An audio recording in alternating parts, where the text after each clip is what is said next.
आज मैं आपके समक्ष एक प्रसंग रखने की कोशिश करूंगा। जगत जननी जिसका नाम बोल जाते हैं, माँ जिससे उत्पत्ति हुई है इस ब्रह्मांड की, हमारी भी उत्पत्ति हुई है। उत्पत्ति जगत जननी है वो। मैं माँ का नाम ले गया। माँ के ऊपर एक कविता बनाने का प्रयास किया है। माँ, एक कवि माँ को कैसे सजाता होगा। हमारे पास तो यही सब कुछ है, हमारे पास यही आभूषण है, हम ऐसे सजा सकते हैं। मैं आपको बताता हूँ कि माँ की दिव्यता क्या होती है। कवि कैसे आपको बताता है। आपकी जो भावना आप प्रकट कर दीजिए कि मैंने तो सबसे प्यार पाया है, जो हम सब लोग हो गए। मैंने तो सबसे प्यार पाया है, पर माँ का प्यार तो सबसे अधिक है मैंने पाया, क्योंकि उसने तो मुझे 9 महीने अधिक है अपनाया। आप देख लीजिए कि 9 महीने गर्भवास में हम उसकी शरण में रहे, तो सबसे अधिक प्यार हमने उसी से पाया। उसका मेल हमारा सबसे ज्यादा है। मैंने तो सबसे प्यार पाया है, मैंने तो सबसे प्यार पाया, पर माँ का प्यार तो सबसे अधिक है पाया। उसने तो मुझे 9 महीने अधिक है अपनाया। खुद गीले में लेटकर मुझे सूखे पर है सुलाया। खुद गीले में लेटकर मुझे सूखे पर है सुलाया। बड़े बड़े विद्वानों को भी हमने उसी से है पाया, जिनका नाम आप बड़े बड़े विद्वान ले जाते हैं। ये है, ये साइंटिस्ट है, ये इंजीनियर है, या ये डॉक्टर है, या जैसा मर्जी आप बोल दीजिए। बड़े बड़े विद्वानों को भी हमने उसी से है पाया। भगवान ने भी उसकी कोख में आकर ब्रह्मांड में सबसे श्रेष्ठ है उसे बनाया। भगवान भी जब धरती पर आए तो उसने उसकी कोख का ही रास्ता लिया। हम इसके द्वारा ही आएंगे भाई। आप देख लीजिए, श्री राम आए, नानक जी आए, गोविंद सिंह जी आए, भगवान कृष्ण आए, तो उन्होंने भी उसी पद्धति को अपनाया। वो कितने भाग्यशाली होंगे कि कैसे कोख में से उनको जन्म लेके कहां तक पहुंच गए। वो ब्रह्मांड में सबसे सर्वश्रेष्ठ बनाया। वो सबसे सर्वश्रेष्ठ होगी वो माँ। पुत्र तो भगवान रूप में पैदा हुए, लेकिन माँ भी सर्वश्रेष्ठ हुए, क्योंकि बना दिया उन्होंने उसको ब्रह्मांड में सबसे सर्वश्रेष्ठ बनाया। काश मैं भी श्रवण का श्रवण है कर जाता। उसने तो त्रेता में माँ बाप की सेवा को है पाया, त्रेता युग में। पर हमने तो कलयुग में सेवा की नीति को है क्यों भुलाया। जो श्रमण थे उन्होंने त्रेता युग में माँ बाप की कैसे सेवा की हुई थी। पर आज हमारे जो बच्चे हैं, हम जैसे कुछ ऐसे बिगड़े हुए लोग हो सकते हैं, बच्चे जो माँ बाप की सेवा का अनादर करते हैं और बेचारे खुद भी दुखी होते हैं बाद में, क्योंकि पलट कर चीज आती है। जो किया वही पलट कर आएगा। आपने जो किया माँ बाप के लिए वही पलट कर आपको भी मिलने वाला है, क्योंकि कर्म फल किसी को छोड़ता नहीं है। मैं पहले भी बता चुका हूं आपको। हम श्रवण का नाम तो ना रख पाएंगे, पर उसकी राह पर चलते चलते काम श्रवण का कर जाएंगे। हमारा नाम श्रवण तो नहीं हो सकता, जो हमारा नाम है वो तो है, लेकिन उसकी राह पर चलते चलते काम श्रवण का कर जाएंगे। अब कलयुग को करना पड़ेगा स्वीकार। हमारे आगे अब होगी उसकी हार, क्योंकि हमारा मुख हुआ है श्रवण के द्वार।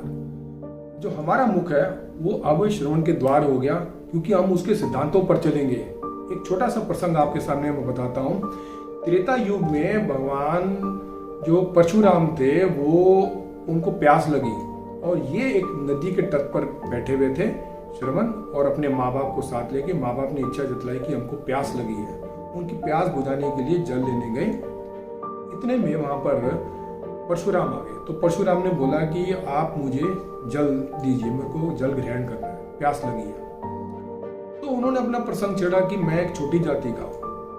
उनको भगवान होने पर उनको बहुत वो क्रोधित हुए कि ये शब्द मेरे आगे कहने का मतलब क्या। उन्होंने बताया कि आप कौन हो। तो उनकी वेशभूषा ऐसी थी, तो वो दिखने में तो दिव्य थे ही भगवान परशुराम। तो उन्होंने बता दिया कि मैं ऐसे करके, जो भी उन्होंने बोला, तो एकदम दंग रह गए श्रवण कि मेरे तो सामने भगवान आगे प्रकट हो गए। उन्होंने बोला कि ये आप कौन हो। कहते मेरा नाम ये है, श्रवण है, और मेरे माता पिता को मैं ऐसी यात्राएं लेके चल रहा हूँ। माँ बाप मेरे अंधे हैं और उनकी सारी सेवा करता हूँ, उनको तीर्थों में लेके जा रहा हूँ। उनको प्यास लगी तो मैं यहाँ पर रुक गया।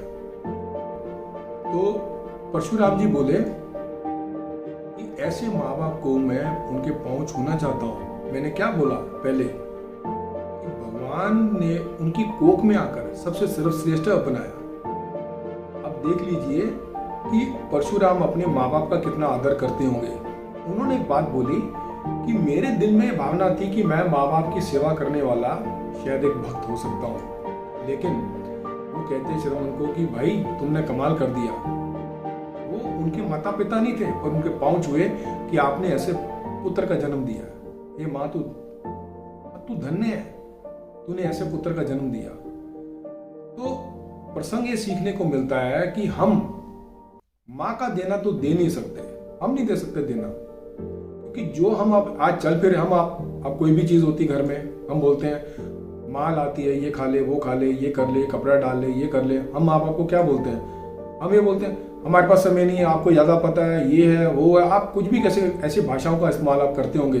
क्या आप ज्यादा बुद्धिमान है? नहीं नहीं नहीं। वो सर्दी आती है तो बताती कि ये डाल ले, लेकिन हमारा एक तर्क होता है आपको क्या पता है? तो भैया तुझे ज्यादा पता है, तेरे से अधिक पता तो फिर भगवान परशुराम को था और फिर श्रवण को था। वो बेवकूफ थे क्या? तेरे को ज्यादा अकल आ गई? ये कलयुग की खुमारी जो है ना एक दिन तो उतरेगी, लेकिन बुद्धिमान वो अभी भी हैं। ऐसा नहीं कि ऐसे लोगों की संख्या घट गई है जो अपने माँ बाप का आदर करते हैं और उनकी यात्राओं में उनको सहयोग देते हैं। तो सीखने को हमको ये मिला कि माँ का ऋण हम नहीं चुका सकते। अगर वो हमको ना रखती अपनी कोख में तो हम धरती पर चल भी नहीं सकते थे। उसने स्वीकारा तो हमारे को दुनिया ने स्वीकारा। सबसे पहले तो उसने स्वीकारा, फिर बाद में हमको दुनिया ने स्वीकारा। उसका देना नहीं दे सकते। यहाँ पर तो ऐसे ऐसे प्रसंग भी छिड़े हैं कि माँ का कलेजा, कहते हैं कि माँ के कलेजे से किसी ने बोला, एक वैश्य थी, एक कोई सज्जन जाते थे उसके पास में, वो बोले तू ऐसे कर, तू पैसा तो दिया तूने, तू माँ का कलेजा लिया। लेकिन देखो उसकी बुद्धि, उसको मैं कलयुगी बेटा बोलूं या क्या बोलूं मुझे समझ नहीं आ रहा। वो गया, उसने उसकी माँ की हत्या की, उसमें से कलेजा निकाला, वो लेके जा रहा था कलेजा, तो उसके हाथ से वो गिर गया। गिरने के बाद उसमें से आवाज आई, बेटा भी गिर गया। जो उस माँ का बेटा था वो भी गिर गया। माँ के कलेजे में से आवाज आई, बेटा तेरे को चोट तो नहीं लगी? इसको कहते हैं माँ। वो जब वो वहां पर लेकर जाता, वो कहती तू अपनी माँ का सगा नहीं तो तू किसी का सगा नहीं।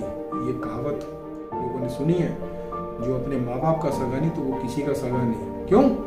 वो मूल प्रकृति से जुड़ा हुआ। कलेजे में से आवाज उसको सुनाई दी, तब जाके उसके हाथ पैर और उसका दिमाग हिल गया कि मैं ये क्या कर बैठा।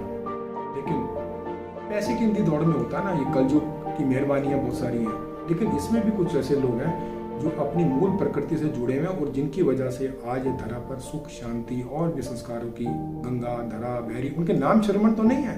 मैंने एक बात बोली कि हम नाम श्रवण का तो न रख पाएंगे, पर तेरी राह पर चलते चलते, ठीक है ना, तो हम भी वैसा बन जाएंगे। तो हम भी ऐसा प्रयास करें कि जो भी हमारे पास साम्राज्य, जो सुख सुविधाएं हैं, हम उसी का गणित लगाकर अपने माँ बाप की सेवा में आगे बढ़े। और माँ के लिए माँ सबसे सुंदर होती थी। वैसे आज तो चलो वो हो गई, बोले माँ बूढ़ी हो गई, लेकिन जब वो शादी करके आई थी तो सबसे सुंदर थी, उसकी भी भावना थी, वो सजदी थी। आप अपनी माँ को जाके ऐसा ही प्यार करो और उनके साथ ऐसा जीवन का प्रयास करो। धन्यवाद।